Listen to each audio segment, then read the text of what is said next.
சமீபத்தில் ஒரு 20 வயது பெண் வந்து ரொம்ப வேதனையோடு சொன்னாப்புல, டாக்டர் நான் வந்து சோஷியல் மீடியாவில் இருக்கேன், நிறைய வந்து அப்லோட் பண்ணுவேன், என்னுடைய இமேஜ்லாம் வந்து செல்ஃபி இமேஜஸ்லாம் அப்லோட் பண்ணுவேன்.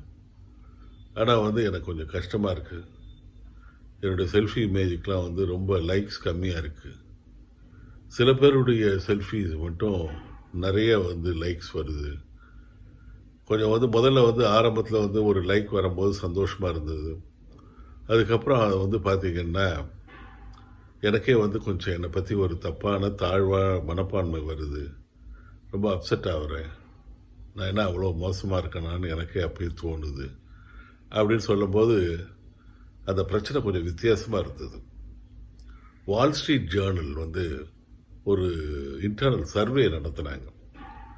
அதை நடத்தும் பொழுது அந்த சோஷியல் மீடியா யூஸ் பண்ணுற அடலசன்ட் யங் கேர்ள்ஸில் 32% வந்து தங்களுடைய அப்பியரன்ஸ் வந்து சரியாக இல்லைன்னு ஃபீல் பண்ண மாதிரியும், அதில் வந்து மீடியாவில் வந்து அவங்களுடைய இமேஜஸை வந்து அப்லோட் பண்ணிவிட்டு அதுக்காக வந்து அது இன்னும் மோசமாக வருத்தப்பட்டதாகவும் ஒரு செய்தி வந்து வெளியானது.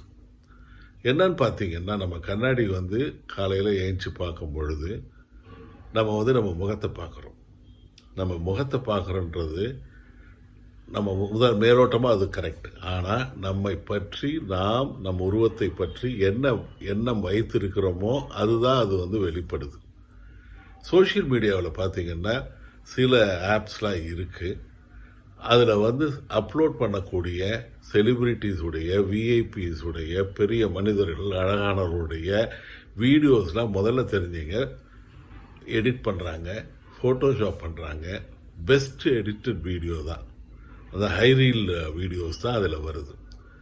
அந்த அடலசன்ட் பீரியடில் சில மாறுதல்கள் வரும். உடம்பு ரீதியாக, உணர்வு ரீதியாக, சமூக ரீதியாக. அவங்களுடைய பியர் குரூப் இன்ஃப்ளூயன்ஸ்லாம் முன்னாடி பேசிகிட்டு இருந்தோம். இப்போ மீடியா தான் யூனிவர்சல் பியர் குரூப்பாக நண்பர்கள் குழாமல் இருக்குது. அதில் கம்பேர் பண்ணுறாங்க. அந்த அம்மாவுடைய அந்த பொண்ணுடைய உருவம் ரொம்ப அழகாக இருக்க, அதுக்கு வந்து நிறைய லைக்ஸ் இருக்கு, நிறைய ஃபாலோவர்ஸ் இருக்காங்களே, எனக்கு மட்டும் ஏன் இல்லை? இந்த எண்ணம் அவங்களுக்கு என்ன வருதுன்னா, அந்த அடலசன்ட் பீரியடில் அழகாக இருக்கிறது வந்து ஒரு முக்கிய தேவையான ஒரு விஷயம். தன்னை பற்றி ஒரு செல்ஃப் எஸ்டீம் சொல்லக்கூடிய சுய மதிப்பீடுகளுக்கு முக்கியமான காரணமாக இருக்குன்னு அவங்க நினைக்க ஆரம்பிக்கிறாங்க.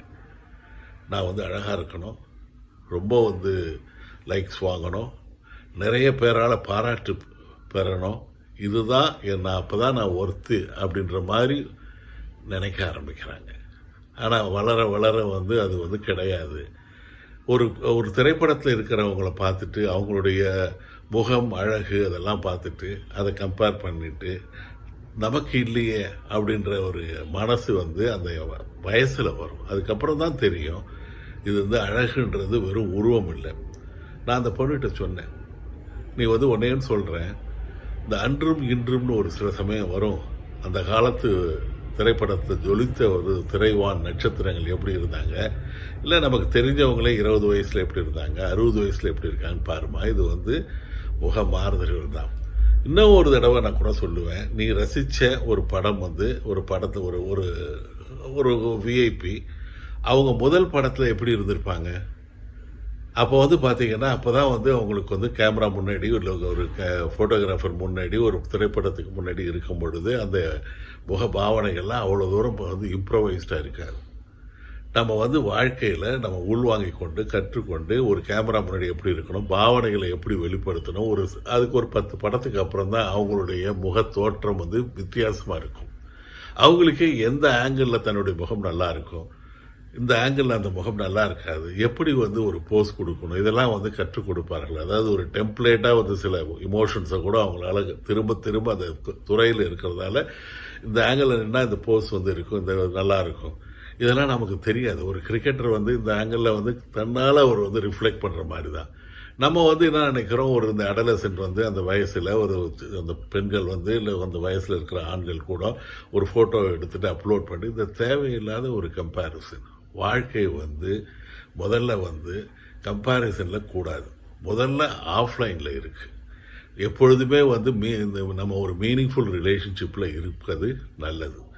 நம்ம வந்து இந்த மாதிரி இணையத்தில் ஊடகங்களில் நம்ம வந்து ஃபாலோ பண்ணுவதும் அல்லது நம்மை மற்றவர்கள் ஃபாலோ பண்ணுவதும் நல்லபடியாக இருந்ததுன்னா, கொஞ்சம் சுமாராக இருந்ததுன்னா பரவாயில்ல. இதையே தொழிலாக நினைத்து கொண்டிருந்தீங்கன்னா பிரச்சனை. சொல்லுவாங்க ஆக்சிடென்டல் பாய்சனிங் அப்படின்னு மருத்துவத்துறையில் சொல்லுவாங்க. தெரியாமல் எடுத்து குடிச்சுப்பாங்க. இருமல் மருந்துன்னு சொல்லிட்டு ஏதாவது வந்து விஷமான ஒரு திரவத்தை குடிச்சிட்டு வந்து ஹாஸ்பிட்டலில் அட்மிட் ஆவாங்க. அது மாதிரி இது வந்து அதிகமாக போக போக இதுவும் வந்து ஒரு டிஜிட்டல் பாய்சனிங்கில் இந்த இளம் வயதில் இருக்கிற பெண்களும் ஆண்களும் இருக்காங்க. இதுக்கு என்ன தீர்வு? டிஜிட்டல் ஃபாஸ்டிங் தான்.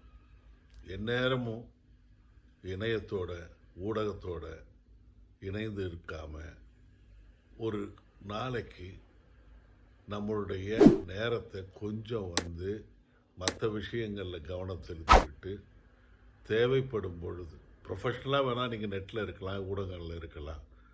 ஒரு படிக்கிற ஒரு நிலைமையில் இருக்கிற ஒரு மாணவர் அல்லது மாணவி வந்து கொஞ்சம் வந்து ஓய்வு நேரத்தில் வந்து இந்த மாதிரி இருக்கலாம். எப்பொழுதுமே வந்து மொபைல் ஃபோனை பார்த்து நமக்கு வந்து ஏதாவது லைக்ஸ் வந்திருக்கா, இல்லை வந்து யாராவது நம்மளுடைய ஃபாலோ பண்ணுறாங்களா, ஏதாவது புது மெசேஜ் வந்திருக்கா, ஏதாவது ஒரு ஃபார்வேர்ட் பண்ணுறாங்களான்னு சொல்லிட்டு அவ்வப்பொழுது மொபைல் ஃபோனை பார்த்து பார்த்து பார்த்து திரும்ப திரும்ப இது பண்ணுறது கூட இது வந்து தேவையில்லாத ஒன்று.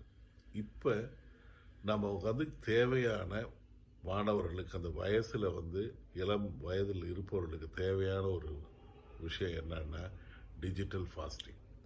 ஒரு விரதம் இருப்பாங்கள்ல, சாப்பாடு சில சமயம் வந்து பண்டிகை காலங்களில் வேண்டிக் கொண்டு விரதம் இருப்பது போல் நம்ம வந்து படிக்க வேண்டிய நேரத்தில் பழக வேண்டிய மீனிங்ஃபுல் நம்மளுடைய உறவினர்களோடு பழக வேண்டிய நேரத்தில் அதையெல்லாம் விட்டு சிவனேன்னு இது இருந்தோன்னு வச்சுங்க, இதுவும் வந்து ஒரு நிலைமையில் எங்கே போகும்னா எல்லாரோடையும் நமக்கு இருக்கிற மாதிரி ஒரு பிரமை சொல்லுவாங்கள்ல, ஈயம் பூசின மாதிரி இருக்கும் பூசாத மாதிரி இருக்குன்ற மாதிரி நீங்கள் கனெக்டாக இருந்தால் கூட நீங்கள் வந்து தனிமையாக தான் உணரப்படுவீங்க.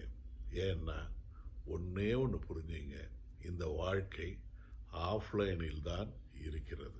இதை புரிஞ்சுக்கினீங்கன்னா அழகுன்றது கூட ஒரு தற்காலிகமான ஒரு விஷயம். நீங்கள் வந்து உங்களுடைய மனசில் உங்களுடைய எண்ணங்கள் நல்லபடியாக இருக்கும் பொழுது முகம் கூட நல்லா இருக்கும், நீங்கள் அழகாக இருப்பீர்கள்.